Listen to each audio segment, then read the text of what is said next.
Hello viewers, আজকে আমি নিয়ে আইছি কিয়া সোনেটে একটা ক্লাস্টার মিটারে একটা নয়েজ আর কি সাউন্ড আয় গাড়ি খারাপ রাস্তাত যাওয়ার পরে প্লেন রাস্তাত গাড়ি আর কি সাউন্ডটা করে না, গাড়ি যেহেতু জাসরিং খায় সাউন্ডটা করে।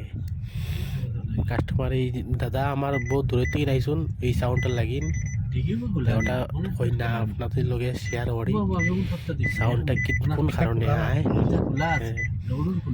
আমি চালাইয়া পিছনে যে হাফ ডিকি আছে, পিছনে যে ডিকিটা আর কি লক আর কি 2 গাঁট থাকে, তো 1 গাঁট লাগাইলে আর 1 গাঁট খোলা ডিকিটা লাগাইতে প্রপারলি লাগছে না, এর লাগিন এই সাউন্ডটা আইছে। আপনারা হয়তো সময় ডিকি লাগাইবা আর কি লাগবো, সাউন্ডটা আইব, আপনারা কোনো চিন্তা করবেন না। ডিকিটা